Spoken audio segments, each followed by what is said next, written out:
We're fighting for equality in our country.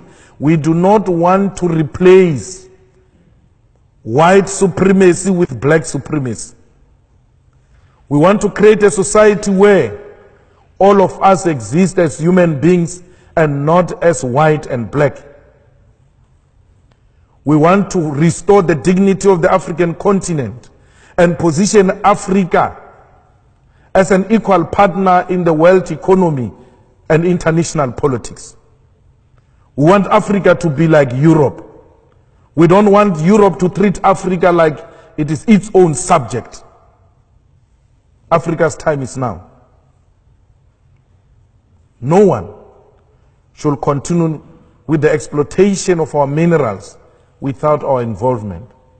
Not even China will be allowed to recolonize Africa.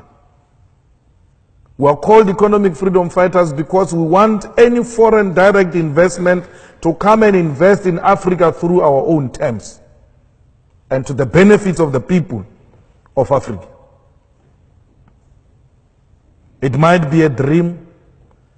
Some might think it's not real. But we know we're going to achieve it. For because this dream is not just a dream but a generational mission.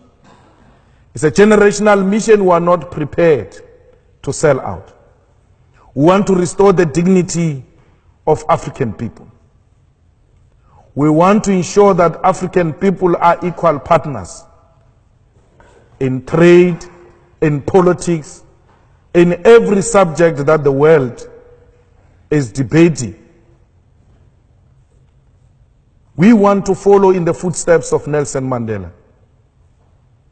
Because Nelson Mandela, when he left his term as a president, he said the struggle continues. He said so because he knew that political freedom without economic freedom is incomplete. People cannot eat a cross. People want to put bread on the table. So, like many African leaders, we have committed not to betray the dreams of those who came before us. Like many African leaders, we want to unite the people of Africa to have a common agenda and common purpose. We want Africa to unite and Africa to reclaim its land and its resources. The EFF speaks about expropriation of land without compensation because we know that when the land was taken in Africa was through genocide. Why would we reward genocide? We cannot reward genocide.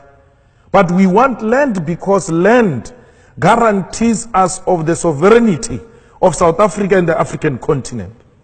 We cannot claim to be Africans, yet we have nothing to show as a proof that indeed we are Africans. For because we do not even have title deeds to prove that we are the owners of the land, we have nothing to show. When you go into mines, it's multinational companies. When you go into banks, it's multinational companies. When you go into monopoly industries, it's multinational companies. We cannot even own and protect our own agricultural sector with our fertile land in Africa. Because Europe and the entire developed countries use Africa and South Africa as a dumping site. Every lower grade food gets to be dumped in our countries, undermining our own agriculture. When we say those things, we are called communists, we are called anarchists, we are called radicals, because we must continue to bow before a white supremacist. We're refusing that. We're refusing to bow before imperialism and colonialism. We want a total control of our own country and our own land. We will rather die for a dream that is going to be realized by many generations after us. Even if we don't realize it ourselves, we have made a commitment to lay a firm foundation for for generations to come. We seek to inspire confidence amongst many, many, many African masses that they must stand on their own. In this day and era, you still have a situation where there are African states paying colonial tax to France. France, it is what it is because of those African states. You have the reserve banks of African states in France and not in Africa itself. And we must accept that and say it is acceptable, it is in the interest of Africa. It is not. We want Africans to have control over their own currency. We want Africans to have control over their own economy and what constitutes their own economy. Our struggle seeks to inspire that. Our struggle seeks to inspire accountable African leaders, not dictators, not unaccountable leadership that turns a public purse into a personal purse.